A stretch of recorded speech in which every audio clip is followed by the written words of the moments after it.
چلے جاتے ہیں، ان سے بات کرتے ان سے بات کرتے ان سے بات کرتے، تا آگے موقع بن گیا کہ ابھی ہم وہاں سیٹل ہو سکتے ہیں۔ تو رسول پاک صلی اللہ علیہ وسلم صحابہ کو ایک ایک اور دو دو کہ آج رات آپ چپکے سے نکل جائیں، کیونکہ ایک جانب تو ان کو مار پڑتی، دوسری جانب مکے والوں کا پتہ ہوتا کہ یہ آدمی باہر نکل رہا ہے تو پھر اس کو مارتے۔ تو رسول پاک صلی اللہ علیہ وسلم کہتے ہیں جب لوگ سو جائیں تو آپ دونوں رات میں نکل جائیں، مدینہ پہنچ جائیں، کل رات کے لیے دونوں نکل جائیں۔ تو ایک دن حضرت عمر سے کہہ دیا کہ عمر تمہارا کیا ارادہ ہے؟ اس نے کہا جی آپ کا جو حکم ہو۔ تو حضور اسلام نے فرمایا کہ آج رات آپ کی تاریکی میں نکل جائیں، آج رات آپ بھی تاریکی میں نکل جائیں۔ حضرت عمر رضی اللہ عنہ نے فرمایا میں کی تاریکی میں نہیں نکلتا، میں تو دن میں نکلوں گا اور ایسا بھی نہیں نکلوں گا، ان کو بتا دوں گا۔ اب دن کے 9-10 بجے بیت اللہ شریف میں آئے، میدان میں سارے بدماش بیٹھے رہتے، تو حضرت عمر آ گئے، ان کے درمیان کھڑے ہو کے اس نے کہا کہ میں آج نکلوں گا یا کل نکلوں گا مدینہ کے لیے، میں اس شہر کو چھوڑ رہا ہوں، جس نے اپنی بیوی کو بیوہ کرنا ہو اور جس نے اپنی ماں کو رلانا ہو اور جس نے اپنے بچوں کو یتیم کرنا ہو وہ ذرا آ کے میرا راستہ روکے۔ اب حضرت عمر رضی اللہ عنہ سے جاندار آدمی نے سارے اس طرح کر رہے تھے کہ بھائی اس کے ساتھ کیا کریں۔ حضرت عمر ایمان والے آدمی تھے۔ حضرت عمر ایک انگریز نے کتاب لکھی آپ پر اور کی بایوگرافی عمر دی گریٹ، کیا عمر دی گریٹ، اور اگر آپ کو سچ کہوں تو آج تک دنیا نے عمر جیسا حکمران نہیں دیکھا، عمر جیسی حکومت نہیں دیکھی۔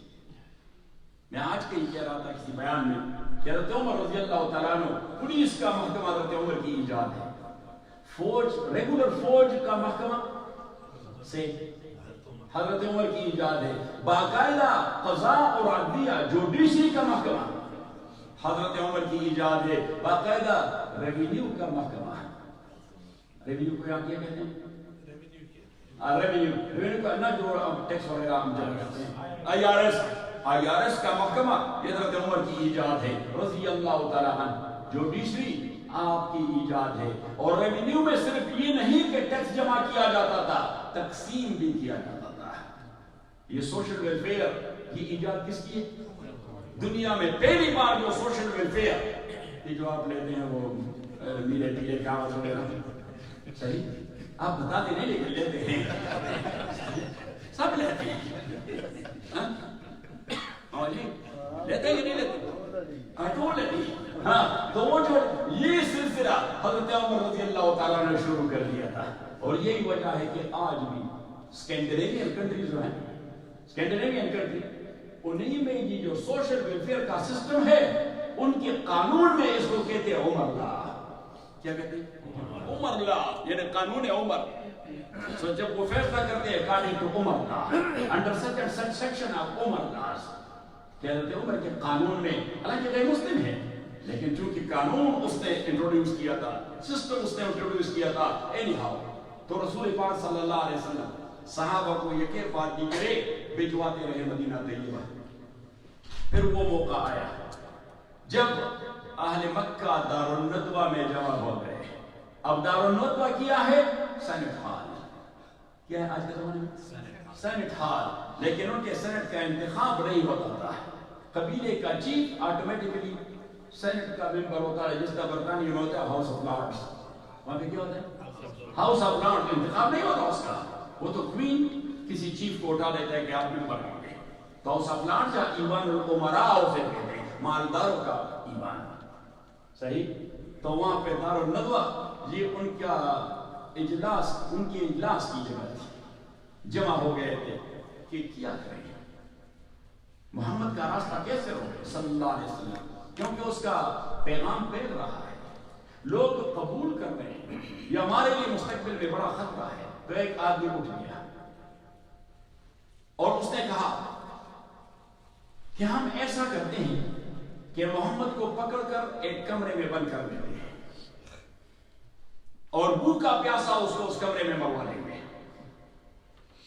ابو جان پریزائڈ کر رہا تھا، کوئی کون چیئر کر رہا تھا؟ ابو جہل تو خبیث آدمی تھا.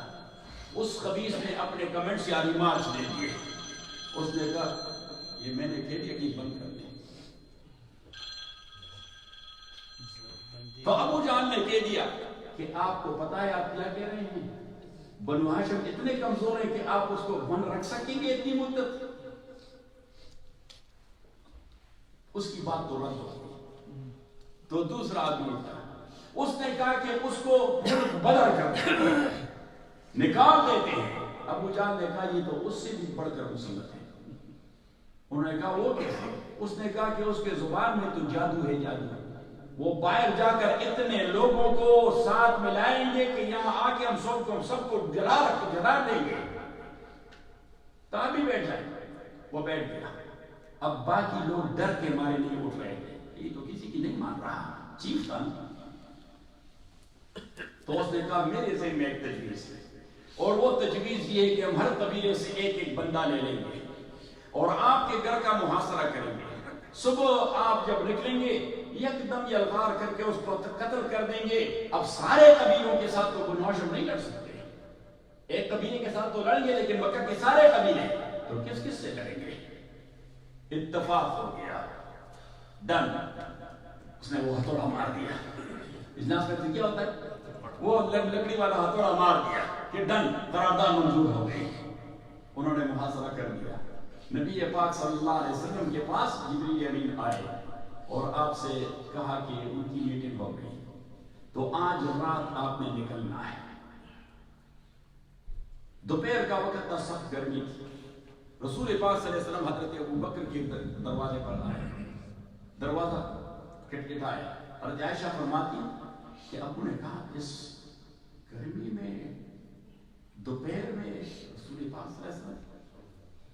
وہ آئے اندر, وہاں ایک جانب بیٹھ گئے. اکیلے میں دونوں بات کر رہے تھے. بعد میں پتا چلا کہ بات کیا تھی کہ نبی پاک صلی اللہ علیہ وسلم نے حضرت ابو بکر سے کہہ دیا کہ آج رات نکلیں گے آپ میرے ساتھ ہوں گے. آج رات نکلیں گے آپ میرے ساتھ ہوں گے. اس نے کہا جی, جب سے آپ نے کہا تھا کہ ایک دن آئے گا ہم یہ شہر چھوڑیں گے, اسی دن سے میں نے اعلیٰ نسل کی 2 بچیاں اونٹنی کی وہ خریدی ہیں اور ان کو بڑے پیار محبت سے پالا ہے کہ اسی پر سفر کریں گے. تو آپ حضرت ابوبکر نے کہا جی آپ دیکھیں جو آپ کو پسند ہو وہ آپ لے لیں. نبی کریم صلی اللہ علیہ وسلم نے دونوں اونٹیوں کو دیکھ لیا. صلی اللہ علیہ وسلم نے فرمایا یہ ٹھیک ہے, لیکن اس کی قیمت کیا ہے؟ حضرت ابوبکر نے کہا جی آپ قیمت کہتے ہیں, قیمت آپ مجھے دیں گے؟ اس نے کہا ہاں, یہ دین کے لیے وطن چھوڑنا ہے تو اس کے پیسے میں نے دینے ہیں. بہادر دین حضرت ابوبکر رضی اللہ تعالیٰ عنہ وہ رہ گئے. رسول اللہ صلی اللہ علیہ وسلم واپس چلے گئے. رات کے وقت آپ صلی اللہ علیہ وسلم ایک بار پھر آئے. آپ دونوں نکل گئے. قصہ مختصر کہ مدینہ میں جا بسے. اب جو مدینہ میں جا بسے, so the first ever Islamic state was established by the Prophet صلی اللہ علیہ وسلم. آپ صلی اللہ علیہ وسلم نے سب سے پہلی اسلامی ریاست قائم کر دی. اس کا کل رقبہ تھا 276 مربع میل. کتنا؟ صرف 276 مربع میل. اور سارا شہر بس یہی تھا جہاں پہ مسجد نبوی ہے. مدینہ منورہ کا سارا شہر, اب جو مسجد ہے اپنے میدانوں کے ساتھ, یہ پورے کا پورا شہر تھا. تو آپ صلی اللہ علیہ وسلم جب وہاں آئے, اب یہ پہلی ریاست تھی جس میں مسلمانوں کی اکثریت تھی, جس کا حکمران بھی مسلمان تھا. تو اسٹیٹ کے لیے کانسٹیٹیوشن کی بھی ضرورت ہوتی ہے, اسٹیٹ کے لیے قوانین کی بھی ضرورت ہوتی ہے. ایک ریاست میں معاشرہ کو بھی اسٹیبلش کرنا ہے, سوسائٹی کو بھی اسٹیبلش کرنا ہے, ان کی اخلاقی تربیت بھی لازمی ہے. تو سورہ البقرہ یہ کوئی صورت ہے جس میں سارے نوجوان سے رہے ہیں کہ اسٹیٹ کا کانسٹیٹیوشن کیسے ہوگا, اسٹیٹ لاز کیسے ہوں گے, معاشرہ کس طرح اسٹیبلش ہوگا, معاشرے کی اخلاقی تربیت کیسی ہوگی. 286 آیات توحید اور عقیدہ سے لے کر انٹرنیشنل پالیٹکس تک ان سب پر مشتمل ہے. تو اسی صورت میں نے پہلے 5 آیات پڑھی ہیں. اب یہ پہلی 5 آیات اس میں ہے کیا. سورہ فاتحہ تو آپ سب پڑھتے ہیں, اور سورہ فاتحہ میں آپ پڑھ لیتے ہیں اہدنا الصراط المستقیم کہ خداوندہ ہمیں سیدھا راستہ دکھا. اب آپ کہیں گے کہ تو نماز میں کھڑے رہتے ہیں سیدھا راستہ ہے، ہم مسلمان ہیں، سیدھا راستہ ہے، بار بار کیوں کہتے ہیں کہ اہدنا الصراط المستقیم؟ سیدھا راستہ تو دکھا دیا ہے۔ اس لیے میں ساتھیوں سے کہہ دیتا ہوں کہ ایک معنی اس کا یہ ہے کہ ثبتنا علی الصراط المستقیم، اور دوسرا معنی یہ ہے کہ ثبتنا علی الہدایۃ الی الصراط المستقیم، کہ ہمیں اسی ہدایت پہ قائم رکھے، کیونکہ قدم قدم پر خطرہ ہے شیطان خبیث کا کہ آج کہیں گمراہ نہ کر دے اور کل کوئی گمراہ نہ کر دے، کیونکہ اس نے تو جب اللہ نے اس کو دھتکارا اور جنت سے نکالا تو اس نے قسم اٹھا کے کہہ دیا، قال ربی وبما اغویتنی، کیا کہا؟ اس نے شیطان نے کہا کہ میرے پروردگار یہ وجہ جس کی وجہ سے آپ نے مجھے دھتکارا کہ میں نے آدم کو سجدہ نہیں کیا، لَأُزَيِّنَنَّ لَهُمْ، آپ بھی دیکھیں گے کہ میں ان کو کیا گل کھلاؤں گا، اس آدم کی اولاد کو کیسے بہکاؤں گا، اور کہا کہ لَأَقْعُدَنَّ لَهُمْ صِرَاطَكَ الْمُسْتَقِيمَ، کہ مجھے قسم ہے آپ کی کہ میں اسی صراط مستقیم پر ان کے لیے بہکا رہوں گا جس پہ ہی جانا چاہیں گے، قدم قدم پہ ان کو بہکاؤں گا۔ ثُمَّ لَآتِيَنَّهُمْ مِنْ بَيْنِ أَيْدِيهِمْ وَمِنْ خَلْفِهِمْ وعن ایمانہم وعن شمائلہم ولا تجد اکثرہم شاکرین، اور کہا کہ وہاں صرف بیٹھا نہیں رہوں گا، ثم لآتینہم من بین ایدیہم، ان پر حملہ کروں گا فرنٹ سے بھی، ومن خلفہم پیچھے سے بھی، وعن ایمانہم دائیں سے بھی، وعن شمائلہم اور بائیں سے بھی، یعنی ہر بار آزماؤں گا کہ کس کو کس طرح گمراہ کر سکتا ہوں۔ وَلَا تَجِدُ أَكْثَرَهُمْ شَاكِرِينَ، پھر یہ کھائیں گے پیئیں گے آپ کے اور دعوے ہوں گے میرے۔ ہمیں سے ہیں کھاتے پیتے کس کے اور اتباع کس کے کرتے؟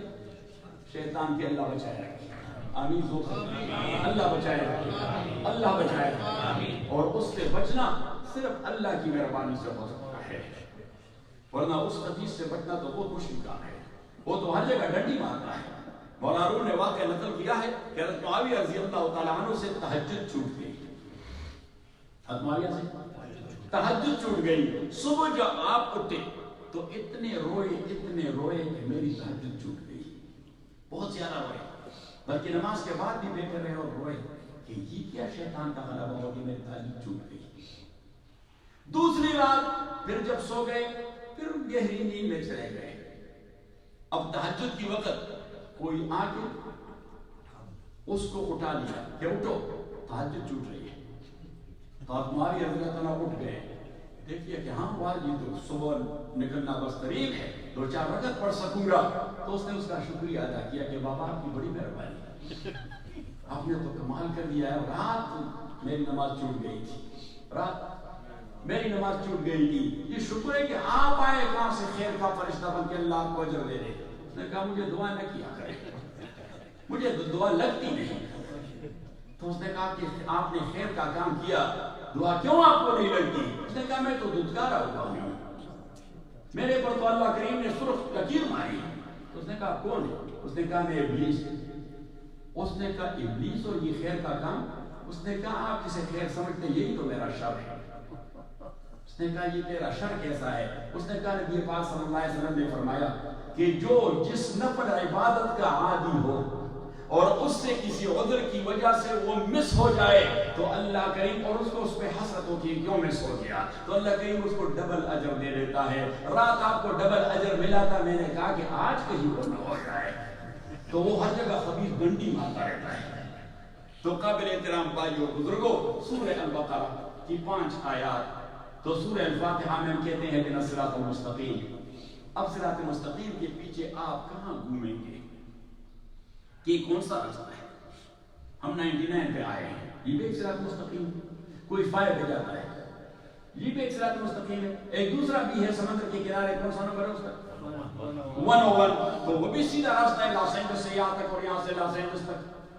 تو ہم کون سا سیدھا راستہ نہیں جس بار بار دعا کرتے ہیں اہدنا الصراط المستقیم؟ اللہ کریم نے فرمایا ادھر ادھر نہ گھوما کرو، ذالک الکتاب، آپ صراط مستقیم ڈھونڈ رہے ہیں، ذالک الکتاب، یہ قرآن تو صراط مستقیم ہے، اسی کو فالو کریں گے یہ سیدھا راستہ ہے جو آپ کو اللہ پاک کے پاس پہنچا دے گا۔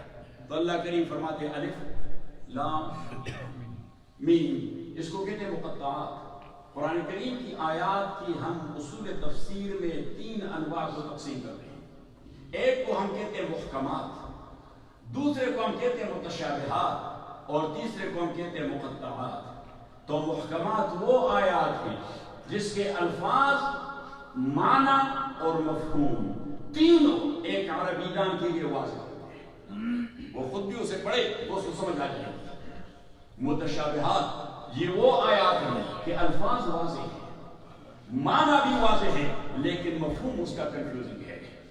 کیا مفہوم اس کا کنفیوزنگ ہے؟ عام عربی دان چاہے جتنا بھی ایکسپرٹ ہو، ڈبل پی ایچ ڈی عربی لینگویج میں کر چکا ہو، اس کو سمجھ نہیں آئے گی. وہ قرآن و حدیث کے عالم کے پاس جائے گا، اس آیت کی سمجھ اس سے آئے گی. اگر اپنے عقل کے جوڑے دوڑائے گا، گمراہ ہو جائے گا، ایمان کا خسارہ ہو جائے گا. اور تیسرے ہیں مقطعات. جس طرح یہ سورتوں کے اوائل میں، سورتوں کی ابتدا میں الف لام میم، الف لام را، الف لام میم را، طٰہٰ، حامیم عین سین قاف، کاف ہا یا عین صاد، یہ جو حروف آئے ہیں اس کو کہتے ہیں مقطعات. مقطع کا معنی ہی کٹا ہوا یا کٹایا گیا. تو آپ یہ نہیں کہہ سکتے، حالانکہ یہی الف لام میم لکھا ہوا ہے الم تر کیف، الم یجعل، شکل میں کوئی فرق نہیں، کوئی نہیں، لیکن وہ ہم جوڑ کے پڑھتے ہیں الم. لیکن یہاں اسی الف لام میم کو ہم الم نہیں کہتے، کیا کہتے ہیں؟ الف لام میم. یہ جدا جدا پڑھا اس لیے اس کو مقطعات کہتے ہیں. اب اس کا مقصود کیا ہے تو مفسرین کہتے ہیں اللہ اعلم مرادہ بذالک، اللہ کریم کا ان حروف سے کیا مراد ہے وہی بہتر سمجھتا ہے. لیکن صحابہ کرام وہ اس کی تعویل کرتے تھے، اور کوئی ایک تعویل محقق نہیں ہے، لیکن ایک صحابی نے پوری صورت پہ نظر ڈالی، اس کے ذہن میں ان الفاظ حروف کے حوالے سے کوئی تصور آیا تو اس نے کہا یہ بھی اس کا معنی ہو سکتا ہے. تو ابن عباس رضی اللہ تعالیٰ عنہ الف لام میم کے حوالے سے وہ فرماتے ہیں کہ الف اللہ ایبریویشن ہے، کیا ہے؟ مخفف ہے. اللہ، لام لطیف، اور میم منان. یا الف اللہ، لام لطف، اور میم من. سو فرماتے ہیں کہ اللہ اس کا لطف اور اس کا احسان ہے ذالک الکتاب. تو یہ مبتدا اور ذالک الکتاب اس کی خبر کہ الف لام میم اللہ اس کا لطف اور اس کا احسان ہی ہے ذالک الکتاب کی، یہ قرآن نے بات کیا ہے. اور ہمارے شیخ رحمۃ اللہ علیہ، شیخ مولانا حسینی صاحب رحمۃ اللہ علیہ، وہ فرمایا کرتے تھے کہ الف اول، لام لازم، اور میم مومن. تو فرماتے تھے کہ الف لام میم اول لازم مومن دبارا ذالک الکتاب اللہ کتاب دے. یعنی تاچ کرے ایمان روڑے دے، جب آپ ایمان لا چکے ہیں، آپ مسلمان ہیں، تو آپ پہ اولاً لازم یہ کہ اس قرآن کی سمجھ آ جائے، اس قرآن کی فہم آ جائے.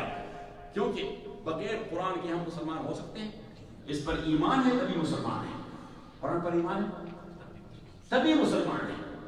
بات سمجھ میں آ گئی؟ تو اول لازم مومن کے لیے ذالک الکتاب یہی کتاب ہے. اور پھر اس کتاب کی صفت کیا ہے؟ لا ریب فیہ، اس میں شک و شبے کی کوئی گنجائش نہیں. حالانکہ شک و شبے والے تو ہر دور میں ہزاروں لاکھوں رہتے ہیں. جو اس کتاب میں شک، مشرکین مکہ اس میں شک کرتے تھے کہ نہیں کرتے تھے؟ لیکن قرآن میں تو شک نہیں تھا، یہ تو ان کے دماغ میں تھا. گردبینت بروز شب پر چشم، چمگادڑ کو اگر دن میں سورج نظر نہیں آتا تو کیا اس میں سورج کی کوئی خامی ہے؟ چمگادڑ کی ہے، چمگادڑ کی ہے کہ وہ نکلتا نہیں. اور وہ کیوں نہیں نکلتا؟ تو اسکول کے زمانے میں ٹیچر سے ایک مزاحیہ قصہ سن لیا تھا کہ پرندے اور حیوانات جمع ہو گئے. رمضان صاحب، پرندے اور حیوانات جمع کہ یہ انسان دڑا دڑ ہماری شکار کرتی ہے، ان سے کیسے بچا جائے؟ ان سے مجھے نہیں، ان سے کیسے بچا جائے؟ تو انہوں نے کہا کہ ہماری یہ حکومت ہو، حکومت کے لیے بادشاہ کی ضرورت ہے، ہم ایک بادشاہ مقرر کرتے ہیں، پھر بادشاہ کے زیر سایہ ہم کوئی پلاننگ کریں گے کہ انسانوں سے بچے رہیں. اب بادشاہ کن میں سے ہو، پرندوں میں سے یا حیوانات میں سے؟ تو حیوانات نے کہا کہ نہیں، ہم میں سے ہوگا بادشاہ. کیوں آپ میں سے ہوگا؟ انہوں نے کہا کہ یہ جو ہیوج حیوانات ہیں، اتنا بڑا ہاتھی، یہ حیوان ہے کہ پرندہ ہے؟ حیوان ہے. اتنا طاقتور گھوڑا، یہ حیوان ہے کہ پرندہ ہے؟ اتنا بہادر شیر، یہ حیوان ہے کہ پرندہ ہے؟ اتنا تیز دوڑنے والا چیٹا، یہ حیوان ہے کہ پرندہ ہے؟ اتنا لوڈ اٹھانے والا اونٹ، یہ حیوان ہے کہ پرندہ ہے؟ اور اتنا دودھ دینے والی گائے، حیوان ہے کہ پرندہ؟ حیوان. میرے خیال میں یہاں لڑائی میں پرندے ہوتے ہیں، وہ دودھ دیتے ہیں. تو ہے اس نے کہا کہ یہ ترجیحات ہیں، لہذا بادشاہ ہم میں سے ہوگا. اب چمگادڑ بھی تھا اجتماع میں، وہ سوچ رہا تھا کہ میرے خیال میں بادشاہی تو حیوانات کے پاس جانے والی ہے. تو وہ آ کے ان کے ساتھ بیٹھ گیا. اس نے کہا کہ دیکھیے میں بھی آپ کے گروپ میں سے ہوں، کوئی چھوٹا موٹا سیکٹری مجھے بھی میں. انہوں نے کہا آپ ہمارے گروپ میں سے کیسے ہیں؟ اس نے کہا چمگادڑ بچے دیتا ہے کہ انڈے دیتا ہے؟ بچے دیتا ہے. اور پرندے انڈے دیتے ہیں. تو اس نے کہا کہ آپ بھی بچے دیتے ہیں، میں بھی بچے دیتا ہوں. تو حیوان. اب پرندوں کا نمبر آ گیا. انہوں نے کہا نہیں ہم میں سے ہونا چاہیے بادشاہ. بھائی آپ میں سے کیوں؟ انہوں نے کہا کہ اتنی بلندیوں پر اڑنے والا شاہین یہ پرندہ ہے کہ حیوان ہے؟ اور اتنا خوبصورت ناچنے والا مور یہ پرندہ ہے یا کہ حیوان ہے؟ اور وائٹ پیجن یا سفید کبوتر جو امن کی علامت سمجھی جاتی ہے یہ پرندہ ہے کہ پرندہ؟ اب چمگادڑ نے سوچا میرے خیال میں اب ڈیموکریٹ کے ووٹ سے آ گئے. تو وہ دوڑ کے یہاں آ گیا کہ دیکھیے مجھے بھی کوئی چھوٹی موٹی اگر پرندوں کی حکومت آ گئی. اس نے کہا تو آپ؟ اس نے کہا میں پرندہ ہوں. اس نے کہا کیوں؟ اس نے کہا میں اڑتا رہتا ہوں، آپ بھی اڑتے ہیں اور میں بھی اڑتا رہتا ہوں. اب وہ کسی نے اس سے کہا کہ آپ تو منافقت کر رہے ہیں. اب ان کا پلہ بھاری ہوتا ہے تو وہاں جا کے ان سے کہتا ہے کہ میں بھی بچے دیتا ہوں، آپ بھی بچے، میں حیوان ہوں. یہاں پلہ بھاری ہوتا ہے دلائل میں تو آپ یہاں آتے ہیں کہ آپ بھی اڑتے ہیں، میں بھی اڑتے ہیں، میں پرندہ ہوں. اور اس نے کہا، اس سے کہا کہ دیکھیے اگر ان دونوں میں سے کوئی بادشاہ نہ بنا اور انہوں نے اتفاق کر دیا کہ انسان کو اپنا بادشاہ مقرر کر دیتے ہیں تو کم از کم لمیٹڈ شکار ہوگا. بادشاہ سلامت سے کہیں گے جی اپنے بھائی بندوں کو کہہ دیں ہمیں اتنا زیادہ نہ مارے. کبھی کبھار کوئی ایک ہرن وغیرہ یہ کبھی کبھار ہرن مار دیتا تو مجھے بھی دے دیتا. مدت ہوئی اس نے کبھی ہرن کا شکار نہیں کیا. کب کرنے والے ہیں؟ کب کرنے والے ہیں؟ اللہ اکبر. سو anyhow تو انہوں نے کہا کہ اگر یہ متفق ہو گئے انسان کو بادشاہ بنانے پر تو پھر اس نے کہا وہاں بھی میرا کام بنے گا، وہاں بھی کوئی چھوٹی موٹی سکھ مل جائے گی. انہوں نے کہا ان کو کیا کہیں گے؟ اس نے کہا کہ ان میں عورتوں کو حیض آتا ہے، مجھے بھی حیض آتا ہے. تو کام تو سب کا نہیں بنا، بادشاہ مقرر نہیں ہوا، لیکن پرندوں اور حیوانات دونوں کو پتہ چل گیا کہ چمگادڑ منافق ہے، یہ کسی کا بھی نہیں. تو یہ اب دن کو نکلتا نہیں، نکل جائے اور اڑے تو پرندے اس کو مار دیتے ہیں، اور یہ اگر زمین پر آ جائے تو بجلی اس کو مار دیتی ہے. کہ منافقت سے اللہ تعالیٰ ہم سب کو بچائے. تو ہمارے استاد صاحب ہمیں قصہ سنا رہے تھے کہ آپ منافق نہ بنو والا چمگادڑ جیسی کیفیت ہوگی. تو اگر نبی نہ تو یہ دن کے وقت نہیں نکلتا، ورنہ پرندے بھی مار دیں گے، حیوان بھی مار دیں گے. تو اگر وہ کہتا ہے کہ سورج ہے نہیں تو یہ اس کی کوتاہی یا سورج کی کوتاہی ہے؟ اس کی کوتاہی ہے. تو قابل احترام بھائی اور بزرگوں، لا ریب فیہ، اس کتاب میں کوئی شک نہیں، شک کی گنجائش نہیں. ہاں شک کرنے والے تو بہت سارے ہوں گے. لوگ خدا میں شک کرتے ہیں کہ نہیں کرتے؟ اور رسول میں اور حقائق میں کرتے ہیں. تو قرآن میں کوئی شک کرے تو مینس کہ وہ اگر روشنی کو کوئی روشنی نہ کہے تو آپ کیا کہہ سکتے ہیں؟ لا ریب فیہ ھدی للمتقین. اب یہاں تو فرمایا کہ یہ ہدایت ہے پرہیزگاروں کے لیے. دوسرے جگہ میں فرمایا کہ ھدی للناس، یہ انسانوں کے لیے ہدایت ہے. تیسری جگہ فرمایا ھدی للمؤمنین، یہ مومنوں کے لیے اور مسلمانوں کے لیے ہدایت ہے. تو یہ تین مختلف صلے کیوں؟ تو علماء کرام قاضی قزوینی رحمۃ اللہ علیہ اس نے بڑی پیاری بات کی ہے کہ اگر انسان اس سے ہدایت لینا چاہے تو مسلمان بنے گا، مسلمان اس سے ہدایت لینا چاہے تو متقی بنے گا، اور متقی اس سے ہدایت لینا چاہے تو تقویٰ میں اس کے درجات بڑھ جائیں گے. بڑی پیاری بات کہی ہے قاضی قزوینی نے کہ ھدی للمتقین. اب میرا بھی دعویٰ ہے کہ میں متقی ہوں، اور مولوی صاحب کہتا ہے کہ میں بھی متقی ہوں، اور وہ نوجوان کہتا ہے کہ کوئی آپ میں سے ایسا ہے جو یہ کہے کہ نہیں میں متقی نہیں؟ تو اللہ کریم نے فرمایا کہ یہ میں آپ کو بتاؤں گا کہ متقی کون ہے. تو فرمایا الذین یؤمنون بالغیب، یہ وہ لوگ ہیں یخافون اللہ بالغیب، جو اللہ سے غائبانہ ڈرتے ہیں. یؤمنون بالغیب، یخافون اللہ بالغیب، وہ ایک معنی تو واضح ہے، دوسرا معنی یخافون بالغیب کہ غیب میں اللہ سے ڈرتے ہیں. اور تائید ان الذین یخشون ربهم بالغیب لهم مغفرۃ واجر کریم. سورہ ملک میں اللہ کریم نے فرمایا وہ لوگ جو غیب میں اللہ سے ڈرتے ہیں. تو غیب میں اللہ پر آپ لوگوں نے خدا دیکھا ہے؟ ذرا زور سے نہیں دیکھا. وہ میں سوال کیا گزشتہ بار تو وہاں پہ بیان کے دوران سوال آتے رہے، تو ایک سوال تھا کہ خدا کہاں ہے؟ کیا میں نے کہا یہاں اپنی مولیوں نے مصیبت کھڑی کر دی. سوال آیا کہ خدا کہاں ہے؟ تو آپ تو سوال کو جانتے بڑے بڑے ہائی ماؤنٹینز ہیں.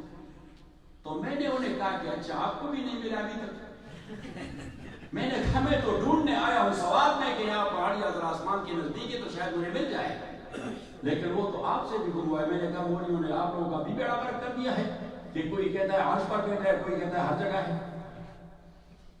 اب یہ باتیں عوام کے سامنے لا کر ہم ان کی ایمان کے ساتھ کہہ نہیں تھے. تبھی تو علم کرام کے سب سے بڑے عالم امام الحرمین علامہ جوینی رحمۃ اللہ علیہ جب وہ وفات پا رہے تھے، حالانکہ مدتوں معتزلہ کے ساتھ ان مسائل پر مناظرات کرتے رہے، لیکن جب وہ وفات پا رہے تھے تو اس نے کہا کہ ضیعت عمری، میں نے تو اپنا عمر ضائع کر دیا ان بحث مباحثوں میں، کوئی حال نہیں آیا، کوئی حاصل نہیں ہوا. فاشهدوا، علماء بیٹھے تھے کہ آپ میرے گواہ بنے. انی اموت على عقیدت نساء اہل نیشابور او عجائز اہل نیشابور، کہ میں مرتا ہوں ابھی میرا عقیدہ وہ ہے جو نیشابور اس کا علاقہ ہے، نیشابور کی بوڑھی عورتوں کا جو عقیدہ ہے، جو سیدھی سادی خواتین میں اس عقیدے پر پڑتا. اب جو سیدھا سادہ مسلمان ہوتے ہیں وہ باس میں نہیں پڑتا، بس اس کو تو ایک بات یاد ہے کہ ہم خدا پر ایمان رکھتے ہیں، اس کو تو ایک بات یاد ہے کہ رسول پاک پر ہم ایمان رکھتے ہیں.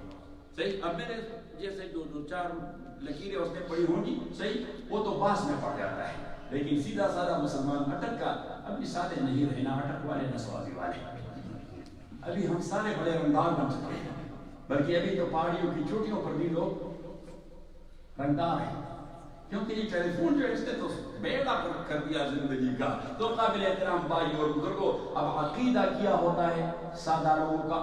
اللہ پر ایمان رکھنا. مولانا یعقوب نانوتوی آخر مولانا یعقوب صاحب نانوتوی رحمۃ اللہ علیہ، یہ وہ بندے تھے جس کی تحریک پر جامع مظاہر علوم سہارنپور بنایا گیا ہے. نانوتا چھوٹا سا گاؤں ہے، آپ نے دیکھا نانوتا، اور اس میں دو بڑے بزرگ اللہ نے نکالے، ایک مولانا قاسم نانوتوی جس نے دارالعلوم دیوبند بنایا، ایک مولانا یعقوب نانوتوی جس نے مظاہر علوم سہارنپور بنایا. دونوں ہمارے مراکز ہیں کہ نہیں؟ صحیح. ہم دیوبندیوں کے لیے دین کے حوالے سے کس کا فتویٰ معتمد ہوتا ہے؟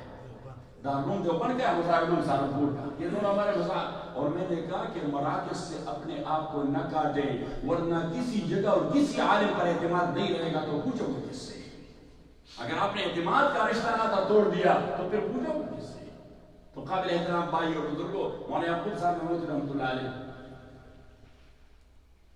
وہ علماء سے کہہ رہا تھا کہ آج تو اللہ نے بچایا. انہیں کہا حضرت کیا ہوگا؟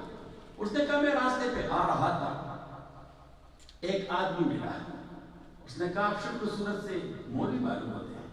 میں نے کہا کچھ کتابیں تو پڑھی ہیں. اس نے کہا کرتے کیا ہو؟ میں نے کہا جو کچھ پڑھا ہے وہ لوگوں کو سکھاتا رہتا ہوں. اس نے کہا کیا عقیدہ ہے تمہارا خدا ہے؟ تو میں نے کہا ہاں میں مسلمان ہوں، خدا ہے میرا عقیدہ ہے. اس نے کہا کیسے ثابت کرو گے کہ خدا ہے؟ تو میں نے اس کو تورات سے، انجیل سے، زبور سے، صحف سماویہ سے، قرآن کریم سے دلائل دینے شروع کر دیے کہ اللہ ہے. عقلی دلائل بھی دے دیے کہ اللہ ہے، لیکن وہ بھی بڑا تیز تھا، وہ میری ہر دلیل کا جواب دے دیتا، میری دلیل کو کاٹ دیتا، لیکن پھر اللہ نے بچایا.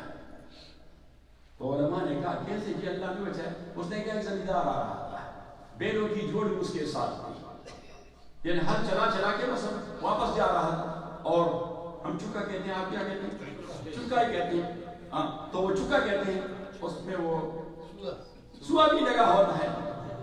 تو اب اس نے مجھے پہچان تھا، مجھے صرف السلام علیکم. لیکن جب ہم دونوں ایک دوسرے کے ساتھ بات کر رہے تھے تو ذرا آوازیں بھی اونچی ہو گئی تھی. اس نے کہا یہ آپ دونوں کچھ لڑ رہے ہیں کیا، کوئی جھگڑا ہے؟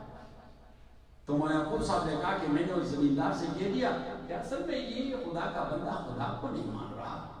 میں نے تو اپنے تئیں بہت کوشش کی، تورات، انجیل، زبور، صحف سماویہ، قرآن کریم اور عقلی دلائل اس کو دے دیے، لیکن جو بات جو آدمی مانتا نہیں، صحیح تو آپ کو اس کو تو قانع نہیں کر سکتے، لیکن یہ مانتا نہیں. اس نے کہا اچھا. تو اس کے ہاتھ میں دونوں پیروں کی وہ رسی آتی، وہ اس پر ڈال دیا، اس پر ڈال دی. اور وہ زمیندار کے وہ ہل کے مختلف یعنی ٹکڑے ہوتے ہیں کچھ چھوٹے موٹے، تو وہ اس کے پاس، ہم اس کو پال کوڑے کہتے تھے، پتہ نہیں کہ آپ لوگ کیا کہتے تھے، یا پلنگ رائے کہتے تھے، ماما جی کیا کہتے تھے، یا تو اس نے وہ نیچے رکھ دیا، اور چکا تو اس کے ساتھ تھا تو اس طرح کر دیا، اور جو اس کو یہاں پہ مار دیا پیچھے سے، وہ جی بیٹھ گیا، اور یہ بیٹھ گیا تو دوسرا مارا اسے یہاں پہ، تو یہاں پہ جو مارا تو وہ لیٹ گیا، اور سینے پر ایک تیسرا زور سے مارا. اس نے کہا تم خدا نہیں مانتے؟ صحیح. تو وہ چیخ اٹھا کہ کتنوں کو مانوں، 2 3 4. صحیح. اس نے کہا کہ مجھے خدا کی قسم کے آئندہ کے لیے خدا کو مانو کہ آپ مجھے معاف کر دیں. تو مولانا یعقوب صاحب نے کہا کہ اللہ نے بچایا، اس آدمی سے منوایا گیا خدا. قابل احترام پایا بزرگوں، الذین یؤمنون بالغیب، جو خدا کو مانتے ہیں دیکھے بغیر. حالانکہ دنیا میں یہ ساری کائنات کا ایک ایک ذرہ اللہ کے وجود پہ دلیل ہے. اللہ تعالیٰ آپ سب کا بھلا کرے. جو کچھ میں نے کہا اللہ قبول فرمائے، جو کچھ آپ نے سنا اللہ کے لیے سنا، اللہ کریم قبول فرمائے. یہاں پہ یا پورے لوڈائی، اسکاٹن، سیکرمنٹو، سارے علاقے میں جتنے سارے مسلمان مرد عورتیں وہ وفات پا چکے، اللہ کریم ان کی مراقبت کو منور بنا دے. ہماری فیملی میں بھی کئی ایک وفات پا چکے، اللہ ان کو بھی مراقبت منور بنا دے. جو لوگ بیمار ہیں اللہ کریم ان کو شفا کاملہ عاجلہ دے. جن لوگوں کی ضروریات ہے اللہ کریم ان کی ضروریات کا بندوبست فرمائے. خدا عمدہ ساری دنیا میں مسلمان بڑی تکالیف میں ہے، وہ اللہ سارے مسلمانوں کو ان تکالیف سے نجات دلائے، ان مظلومیت سے نجات دلائے. اور ساری دنیا یہ کرونا کے چنگل میں ہے. تو خدا عمدہ میں ہمیشہ کہا کرتا ہوں کہ ہم یہ فیصلہ تو نہیں کرتے کہ یہ عذاب ہے یا ٹیسٹ ہے. یہ کرونا عذاب ہے تو اللہ اگر یہ عذاب ہے تو ہم گناہگار تو ہیں، لیکن آپ کے بندے ہمیں معاف کر دیں، اس چیز کا خاتمہ کر دے. اور اگر یہ ٹیسٹ ہے تو ہمیں ٹیسٹ نہ کریں، بہت کمزور ہے، فیل ہو جائیں گے. تو خداوند اگر ٹیسٹ ہے تو بھی اس کا خاتمہ کر دے. خداوند تعالیٰ آپ کے اس مسجد کو، دوسرے مسجد کو، سارے مساجد کو دین کا مراکز بنا دے. اللہ تعالیٰ ان سب کو دین کا مراکز بنا دے. اللہ تعالیٰ ان سب کو دین کا مراکز بنا دے. وصلی اللہ تعالیٰ علی خیر خلقہ محمد و آلہ و اصحابہ اجمعین.